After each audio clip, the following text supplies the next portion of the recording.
Hello guys, कैसे हैं आप सब। मैं अभिषेक ठाकुर स्वागत करता हूं आप सबका इको शास्त्र की एक और नई वीडियो के साथ। अगर आपको हमारी वीडियो पसंद आए तो उसे लाइक कीजिए और ऐसे ही वीडियोस अगर आप और देखना चाहते हैं तो हमारे चैनल को सब्सक्राइब जरूर कीजिए। आपको जैसी भी वीडियो लगे अच्छी या बुरी कमेंट जरूर कीजिए और एट द एंड अगर ये किसी और के भी काम आ सके तो अपने इस वीडियो को शेयर जरूर कीजिए।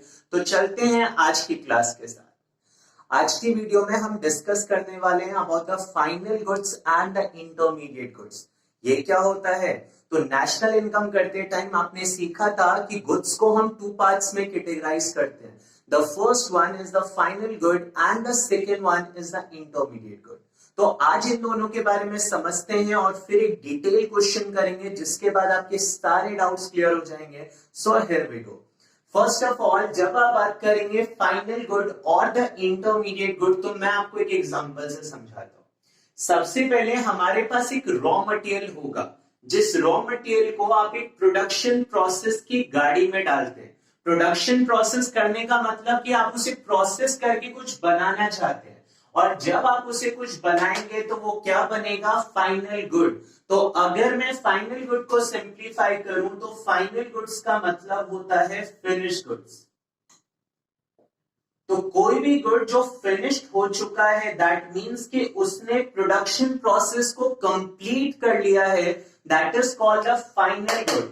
लेकिन जब आप रॉ मटेरियल को प्रोडक्शन प्रोसेस में डाल रहे हैं तो टिल दिस पॉइंट वो प्रोसेस कर रहा है, दैट मींस कि हम ये बोल सकते हैं कि वो अंडर द प्रोसेस है। तो जब भी कोई चीज अंडर द प्रोसेस होगी तो वो आपके लिए क्या हो जाएगा? Intermediate good. तो मैंने यहां पर आपके लिए सिंप्लीफाई किया कि इस पॉइंट से लेकर इस पॉइंट के बीच में आप अगर हैं तो you are written as the intermediate good.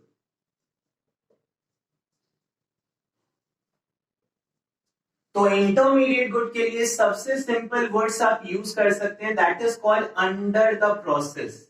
यानी अभी तक इस पर काम चल रहा है, तो जब तक काम चल रहा है जी तब तक वो क्या है? Intermediate good. और जैसे ही उस पर काम खत्म हो चुका है दैट मींस कि उसने अपने प्रोसेस को कंप्लीट कर लिया है, तो वो क्या बन चुका है? Final good. तो मैंने यहां पर एक डब्बा बनाया और वो डब्बा किस चीज को रिप्रेजेंट कर रहा है? Production boundary. तो जब तक आप प्रोडक्शन बाउंड्री से पहले चल रहे हैं तो आपको क्या माना जाएगा? इंटरमीडिएट। पर जैसे ही आपने उसे क्रॉस कर लिया आप क्या बन गए? Final good. मैं आपको सिंपल सा एग्जांपल देता हूं। मान लीजिए हमें बिस्किट बनाना है तो मैदा इज अ रॉ मटेरियल, उसके साथ आपने कुछ और चीजों को यूज किया, मैदा को आपने प्रोसेस किया और प्रोसेस करके वो क्या बन गया? Biscuit. So maida is a raw material जिसके हेल्प से आपने क्या बनाया? Biscuit. That is called the final good. आपने वुड यानी कि लकड़ी को यूज किया तो लकड़ी इज अ इंटरमीडिएट गुड जो हमारे पास रॉ मटेरियल की तरह है, उसे हम प्रोसेस करते जाते हैं तो हमारे पास क्या बनकर आया? फर्नीचर। तो कोई भी चीज जो प्रोडक्शन बाउंड्री को कंप्लीट कर चुकी है वो आपके लिए फाइनल है, और जो प्रोडक्शन बाउंड्री के अंदर कहीं पर है that is called the intermediate. तो वो सारी चीजें जो हमारे किसी भी चीज को प्रोड्यूस करने में हेल्प करती हैं that is called the intermediate good, और जो चीज बन चुकी है that is called the final good. मैं आपको डिफरेंस बिटवीन से और अच्छे से क्लियर करता हूं, तो चलिए स्टार्ट करते हैं with the difference between. Difference between तो चलता हूं फर्स्ट पॉइंट की तरफ, और मैंने यहां पर मेंशन किया हुआ है that is the final good and the intermediate good. तो फर्स्ट बेसिस जिसके बेसिस पर हम फाइनल और इंटरमीडिएट को डिफरेंशिएट करते हैं दैट इज अ डेफिनेशन। तो मैंने मेंशन किया it refers to those goods which are either used for consumption और for the investment. So always remember final good दो पर्पसेस के लिए यूज होता है, one purpose is the consumption and the second purpose is the investment. या तो आप इसे कंजम्पशन करने के पर्पस से परचेज करेंगे या तो आपको इन्वेस्टमेंट करना होगा। इन द सेम ऑर्डर अगर हम इंटरमीडिएट की बात करते हैं तो it refers to those goods which are either used for further production or for resale. So remember यहां पर हमने मेंशन किया है one is the further production और the resale, और कब करना है जी? During the same year. तो कोई भी चीज जो आप दो पर्पसेस के लिए परचेज करते हैं, या तो आप फर्दर प्रोडक्शन करने वाले, उससे कुछ बनाने वाले, या तो डायरेक्टली आप उसे रीसेल करने वाले हैं ड्यूरिंग द सेम ईयर, तो उस गुड को क्या बोला जाता है? Intermediate good. सेकेंड पॉइंट हमारे पास आता है, दैट इज द एग्जांपल। तो मैंने उसी ऑर्डर में एग्जांपल दिया। The first one is the milk purchase by the house hold. House hold यानी हम लोग अगर मिल्क परचेज करते हैं तो हमारा पर्पस क्या है जी? Consumption. In the same order मैंने लिखा car purchase by the taxi driver या कैब ड्राइवर। अगर कैब ड्राइवर ने कार परचेज किया है तो what is the purpose of the cab driver? That is the investment. तो वो इन्वेस्टमेंट के पर्पस से इन चीजों को बाय कर रहा है। जब हम इंटरमीडिएट की बात करेंगे तो मैंने इसी से रिलेट करके यहाँ पर पॉइंट लिखा हुआ है। तो जैसे कि आप देख सकते हैं, milk purchase by cafe coffee day, उनका काम क्या है? मिल्क को कन्वर्ट करना किसके अंदर? कॉफी के अंदर। तो यहाँ पर कैफे कॉफी डे ने मिल्क किस पर्पस से खरीदा? For the purpose of further production. In the same order मैंने लिखा car purchase by car dealer. Car dealer जिसका काम क्या है? कार को रीसेल करना। तो ऑब्वियस सी बात है, कार किस पर्पस से खरीदा गया? For the resale purpose. Now the third point and that is a value addition. Value addition का मतलब क्या होता है कि जब आप किसी भी चीज का प्रोडक्शन करते हैं तो जैसे जैसे वो प्रोसेस कंप्लीट करता जाता है उसकी वैल्यू इंक्रीज होती जाती है। जैसे मान लीजिए मैंने आपको एग्जांपल दिया था फर्नीचर का। तो पहले आप वुड परचेज करके लाए, वुड को फिर आपने कट किया, तो जो आपके पास कटेड वुड है उसकी वैल्यू इंक्रीज हो चुकी है क्योंकि उस पर कुछ काम हो चुका है। इसी की तरह जब हमने उसे पेंट किया तो उसकी वैल्यू और इंक्रीज हो गई। दैट मीन्स कि जैसे जैसे किसी चीज का प्रोडक्शन आगे बढ़ता जाता है वैसे वैसे उसकी वैल्यू इंक्रीज होती जाती है, and that is called the value addition.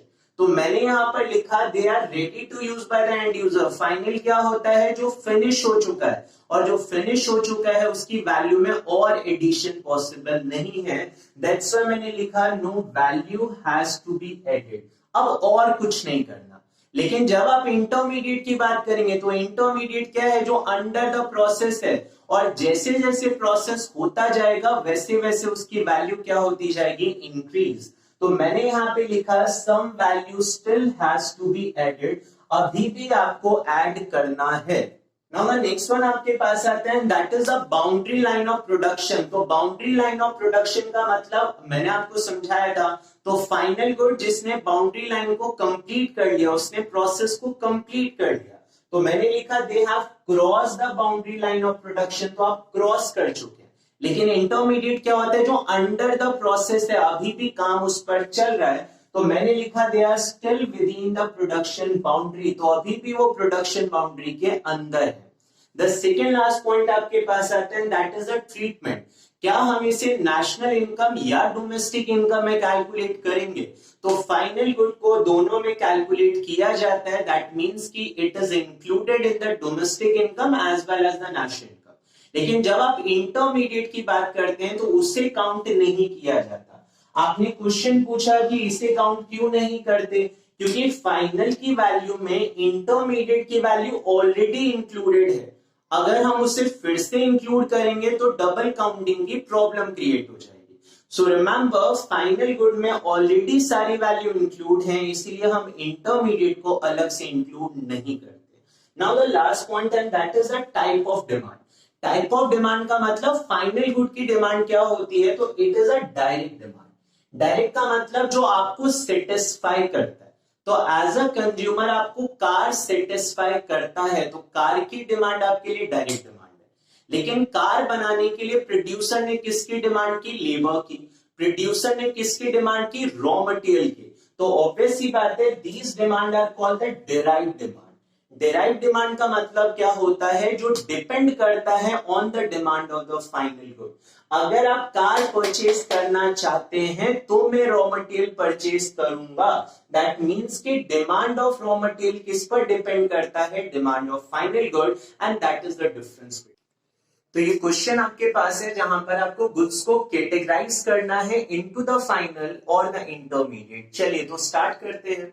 The first one आपके पास आता है flow purchase by house hold. अब आपको ये समझना है कि फाइनल गुड्स दो पर्पसेस से यूज होता है। The first purpose is consumption, the second one is the investment. And in the same order जो इंटरमीडिएट है वो भी आप दो पर्पसेस से यूज करते हैं, या तो आप फर्दर प्रोडक्शन करने वाले हैं या तो रीसेल। तो इसके बेसिस पर अब आपको डिसाइड करना है कि फाइनल है या इंटरमीडिएट। तो जैसे इन्होंने बोला था हाउस होल्ड ने परचेज किया है क्या, फ्लोर यानी कि आटा, तो उसका पर्पस क्या है, कंजम्पशन। और जब कंजम्पशन है तो इस टाइप ऑफ गुड को आप क्या बोल सकते हैं, that is called the final good. और पर्पस में हम लिख सकते हैं जी हमारा पर्पस क्या है, that is the consumption is the purpose. Now the second one आपके पास है floor purchase by a baker. अब बेकर का काम क्या है कि वो फ्लोर को कन्वर्ट करेगा किसके अंदर, बिस्किट्स के अंदर। तो आपका पर्पस दिस टाइम क्या है, फर्दर प्रोडक्शन। तो आप बोल सकते हैं this type of a good is known as the intermediate good. और जब वो इंटरमीडिएट गुड है तो ऑब्वियस सी बात है यहाँ पर रीजन में आप क्या लिख सकते हैं, that is use for the further production. Now the third one आपके पास आता है car purchase bye a taxi driver. हमने अभी मेंशन किया था थोड़ी देर पहले, टैक्सी ड्राइवर ने कार खरीदा जी, पर्पस क्या है, इन्वेस्टमेंट, यानी कई सालों तक यूज होने वाला है।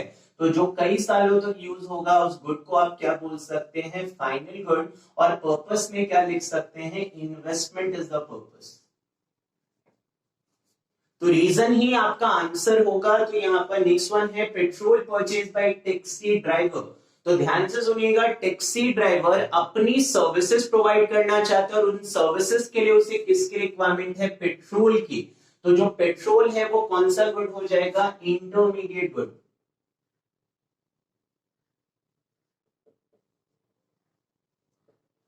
और क्यों होगा, क्योंकि हम इसका फर्दर प्रोडक्शन करने वाले हैं।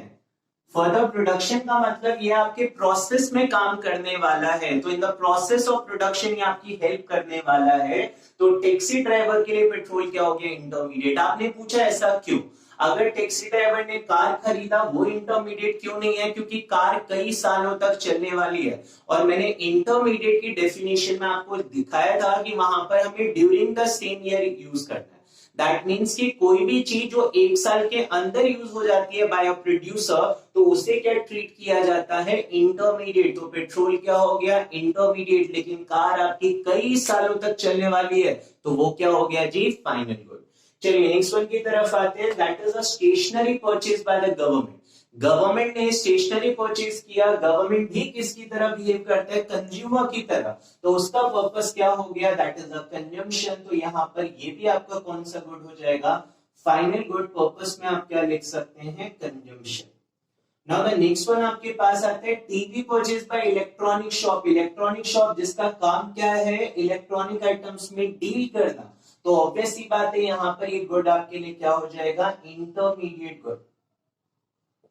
और पर्पस में आप क्या लिख सकते हैं, क्यों इंटरमीडिएट था, क्योंकि यहाँ पर आपका पर्पस था रीसेल करना, आप टीवी को बेचना चाहते हैं। नाउ द नेक्स्ट वन आपके पास है furniture purchase by school. Again question पूछना है, स्कूल क्या है जी, प्रोड्यूसर। प्रोड्यूसर ने फर्नीचर परचेज किया, कितने सालों तक चलने वाला है, कई सालों तक। तो कौन सा गुड हो जाएगा, फाइनल गुड। और फाइनल है तो पर्पस में आप क्या लिखोगे, that is the investment is the purpose. Now the next one, purchase of rice by a grocery shop. Grocery shop ने किस पर्पस से खरीदा, आप भी जानते हैं रीसेल इज द पर्पस। और रीसेल पर्पस है तो कौन सा गुड हो जाएगा, इंटरमीडिएट गुड।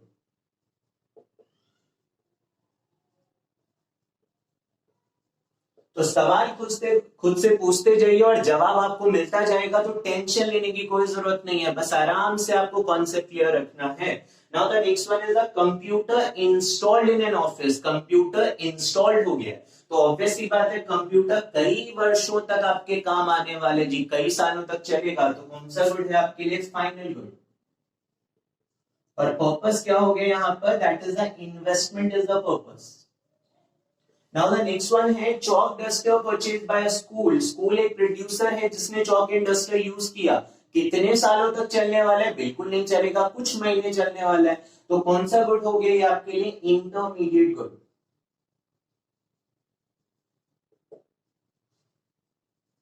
और यहां पर आप क्या रीजन लिखेंगे, that is called the further production, क्योंकि आपकी हेल्प करने वाला है प्रोसेस ऑफ प्रोडक्शन में। क्यों, मैं आपको एग्जांपल देता हूं। आप स्कूल जाते हैं टीचिंग सर्विसेज लेने के लिए, तो teaching services is the final good. अब टीचर को अपनी सर्विस प्रोवाइड करने के लिए किसकी जरूरत है? चॉक की एंड डस्टर की। तो चॉक एंड डस्टर क्या हो गया? Intermediate good. चलिए नेक्स्ट वन पर आते हैं। Fertiliser purchase by farmer. Farmer ने फर्टिलाइजर खरीदा, उसे किस में यूज करेगा? क्रॉप प्रोडक्शन करने में। उसका अल्टीमेट गोल क्या है? कि गुड्स को प्रोड्यूस करना है। तो फर्टिलाइजर उसके लिए कैसे काम करेगा? As an intermediate. रीजन क्या हो जाएगा फिर से? Further production. Now the next one is the printer purchase by lawyer. Lawyer कौन है जी? नॉर्मल सा एक पर्सन है। प्रोड्यूसर भी आप उसे बोल सकते हैं। प्रिंटर खरीदा, कब तक चलने वाला है? कई सालों तक। तो वो उसके लिए क्या हो जाएगा? Final good. और अगर लॉयर एक सर्विस प्रोवाइडर है तो उसका पर्पस यहाँ पर क्या हो गया? Investment is the purpose. Now the last one, fruit purchase by juice shopkeeper. अब जूस शॉपकीपर ने फ्रूट्स परचेज किया है तो किसमें कन्वर्ट करेगा? बताने की जरूरत नहीं है। तो यहां पर याद रखिएगा, it is the intermediate good. तो पर्पस में क्या लिखेंगे? That is called the further production. इसी तरीके से एक और क्वेश्चन मैंने आपको यहां पर दिया, तो इन क्वेश्चंस के आंसर्स अब आपको करने हैं। कमेंट बॉक्स में आप अपने आंसर लिख सकते हैं और जो भी डाउट्स हैं तो आप डाउट्स पूछ सकते हैं। हेलो गाइस, तो अब वक्त आ गया है आपका। खत्म हुई मेरी बारी, अब तुम्हारी बारी। ये दो क्वेश्चंस आपके पास हैं, तो इन दोनों क्वेश्चंस को आराम से सॉल्व कीजिए। अगर किसी भी क्वेश्चन में आपको डाउट आए तो कमेंट बॉक्स में आप अपने डाउट पूछ सकते हैं। तो अभी हमने गुड्स को कैटेगराइज किया on the basis of the final and intermediate, और उसके यहाँ पर हमने कुछ क्वेश्चंस को किया। अब हम उससे थोड़ा सा एक्सटेंडेड पार्ट की तरफ चलते हैं। तो मैंने यहाँ पर अगेन मेंशन किया goods on the basis of the two thing. The first one is the final and the second one is the intermediate. आप जानते हैं फाइनल गुड्स जो दो पर्पसेस के लिए यूज होता है, ईदर फॉर कंजम्पशन और फॉर इन्वेस्टमेंट। अगर आप कंजम्पशन पर्पस से फाइनल गुड को परचेज करते हैं तो that is known as the consumption good. In the same order अगर आप इन्वेस्टमेंट पर्पस से कोई गुड्स को बाय करते हैं तो that is known as the capital good. तो consumption purpose that is a consumption good, investment purpose that is like a capital goods. याद रखना। तो जब आप कंजम्पशन गुड की बात करते हैं, होता क्या है कंजम्पशन गुड? तो मैंने लिखा those goods which directly satisfy human wants. तो जो डायरेक्टली आपके वांट्स को सेटिस्फाई करे that is called the consumer goods. आपको मैगी परचेज करनी है तो मैगी आपको डायरेक्टली सेटिस्फाई करता है तो that is called the consumption good. तो कंजम्पशन गुड जो डायरेक्टली आपके वांट्स को सेटिस्फाई करता है। मैंने ये लिखा it is also known as the consumer goods, क्योंकि खरीदने वाला कौन है जी? कंज्यूमर। और किस पर्पस से खरीदने वाला है? For the purpose of consumption. इसके एग्जाम्पल क्या हो सकते हैं? तो हमने यहाँ पर टाइप्स लिखा है कंज्यूमर गुड्स के, तो 4 बेसिस पर आप कैटेगराइज कर सकते हैं। द फर्स्ट वन हमारे पास आता है ड्यूरेबल गुड्स। ड्यूरेबल जो कई सालों तक चलने वाला है, एक बार आपने खरीदा तो टेंशन खत्म। लाइक आपके घर में जो टीवी है वो 10 या 15 सालों के लिए यूज हो जाता है। आपके घर में जो कार है वो भी 10-15 सालों के लिए यूज हो जाता है। तो that is called the durable good, जिसकी लाइफ ज्यादा है। द सेकेंड वन आता है सेमी ड्यूरेबल गुड, जो 1 ईयर से लेकर 2 साल 3 साल आपके लिए हेल्पफुल हो सकता है। लाइक हम एग्जांपल लेते हैं इलेक्ट्रॉनिक आइटम्स का, जिसकी कोई गारंटी नहीं है जी, 1 साल भी चल सकता है, 2 साल भी, और कभी भी खत्म हो सकता है। तो that is called the semi durable good. In the same order आपके पास जो कपड़े हैं, the clothes are the example of this one. The third one आता है नॉन ड्यूरेबल, खाया पिया खत्म किया, जिसकी कोई लाइफ नहीं होती, जस्ट वन टाइम यूज होता है। तो all the food items are called the non durable. And the last one is the services. आपको डॉक्टर की सर्विसेज चाहिए, लॉयर की सर्विसेज चाहिए, so these are example of the services. तो मैंने आपको बताया कि कंजम्पशन गुड 4 तरीके से हो सकते हैं। The first one is the durable, second one is the semi durable, third one is the non durable, and the last one is called the services. चलिए तो आते हैं नेक्स्ट फाइनल गुड की तरफ, और उसका नाम था कैपिटल गुड। मैंने आपसे पूछा किस पर्पस से खरीदा, तो इन्वेस्टमेंट इज द पर्पस। तो कैपिटल गुड्स क्या होता है? Those goods which help in the process of production. तो जो आपकी हेल्प करेगा प्रोसेस ऑफ प्रोडक्शन में, या किसी चीज को बनाने में जो आपकी हेल्प कर रहा है, लाइक द मशीन। तो मशीन आपकी हेल्प करता है प्रोसेस ऑफ प्रोडक्शन के अंदर। So that is called the capital good. मैंने लिखा they are use for the several years. आप जानते हैं सेवरल इयर्स कई सालों तक यूज में आने वाला है। मशीन हम जनरली 1 ईयर या 2 इयर्स के लिए परचेज नहीं करती, ये सेवरल इयर्स के लिए यूज होता है। 5 years, 7 years, 10 years. So that's why आप इसे ड्यूरेबल प्रोड्यूसर गुड बोल सकते हैं. ड्यूरेबल क्यों? क्योंकि उसकी लाइफ ज्यादा है. और किसने खरीदा? प्रोड्यूसर ने. तो इस गुड्स को आपने क्या बोला? Producer good. लास्ट टाइम आपने पढ़ा था ड्यूरेबल कंज्यूमर गुड्स किसने खरीदा था? कंज्यूमर ने. ये किसने खरीदा? प्रोड्यूसर ने. Now the next one, they have the derived demand. अभी आपने डिफरेंस बिटवीन में किया था. डिराइव का मतलब क्या होता है? जो डिपेंड करता है दूसरे के ऊपर. आप खरीदना चाहते हो कार, तो आपके कार को बनाने के लिए हम क्या खरीदेंगे? मशीन. तो मशीन की डिमांड किसके ऊपर डिपेंड करती है? Depends on the demand of car. That is called the derived demand. Now the last one, these goods are the fixed assets of a firm. आप जानते होंगे फिक्स एसेट्स जो कंपनी में कई सालों तक यूज में आने वाली, या प्लांट एंड मशीनरी का, या फार्मर के लिए जो ट्रैक्टर होता है. In the same order, land and building are the example of the capital goods जो कई सालों तक process of production में help करने वाला है. चलिए जी, आते हैं next good and that is called the intermediate. आप जानते हैं intermediate is a raw material generally. तो हमने लिखा those goods are used in the production of the other goods. तो याद रखिएगा किसके काम आता है? Production of the other good. कुछ और बनाना चाहता हूं. बेकर ने फ्लोर क्यों परचेज किया था? क्योंकि उसे बिस्किट में कन्वर्ट करना था. तो that means the production of the other good. They are used during the year. So that means हमने लिखा कि वो उसी साल में यूज होना चाहिए और उसी साल में यूज होगा. तो हमने उसे बोला नॉन ड्यूरेबल. नॉन ड्यूरेबल जिसकी लाइफ शॉर्ट होती है, तो हम इसे सिंगल यूज प्रोड्यूसर गुड्स बोल सकते हैं. सिंगल यूज किस लिए? क्योंकि एक ही बार यूज होगा. जैसे आपने यहाँ पर एग्जांपल लिया था नॉन ड्यूरेबल एक बार यूज हुआ, वैसे ही एक प्रोड्यूसर के लिए रॉ मटेरियल क्या होता है? Single use, just one time use होता है. Now the next one, they merge in the process of production. Merge होने का मतलब कि इनकी आइडेंटिटी खत्म हो जाती है. अगर आपने फ्लोर को यूज किया बिस्किट के प्रोडक्शन में, तो बिस्किट बनने के साथ फ्लोर की आइडेंटिटी खत्म हो गई. पर मशीन कभी भी मर्ज नहीं होता प्रोसेस ऑफ प्रोडक्शन में. मशीन तो चीजों को बस बनाता जाता है. उसकी अपनी आइडेंटिटी है और गुड्स की अपनी आइडेंटिटी है. So always remember, machine with the process of production merge नहीं होता, लेकिन जो हमारा इंटरमीडिएट है वो मर्ज होता जाता है. तो ध्यान दीजिएगा, इन दो गुड्स को किसने खरीदा? प्रोड्यूसर ने. The first one is the capital good. किस पर्पज से खरीदा? Investment. And the second one is the intermediate good. किस पर्पज से खरीदा? For the production of the other goods. तो इस टाइप ऑफ गुड्स को क्या बोला जाता है? Producer good. प्रोड्यूसर गुड जो प्रोड्यूसर ने परचेज किया, रिपीट अगेन, किस पर्पज से जी? दो पर्पज से. या तो इन्वेस्टमेंट. जब एक प्रोड्यूसर इन्वेस्टमेंट पर्पज से कुछ खरीदता है उसे क्या बोला जाता है? Capital goods. और जब एक प्रोड्यूसर कोई रॉ मटेरियल खरीदता है for the purpose of further production और the production of the other good, तो वो ऑब्वियस सी बात है क्या हो गया? Intermediate good.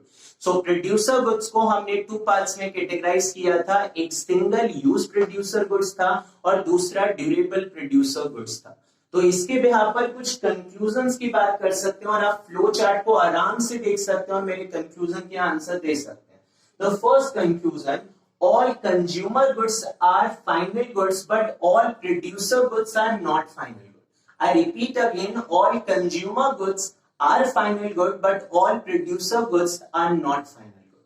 तो ये करेक्ट आंसर है, क्योंकि प्रोड्यूसर गुड जो फाइनल खरीदता है वो सिर्फ कैपिटल होता है, लेकिन प्रोड्यूसर गुड इंटरमीडिएट भी खरीदता है, तो ऑल द प्रोड्यूसर गुड्स कभी फाइनल नहीं होते. इन the same order, remember, all capital goods are final good but all final goods are not capital good.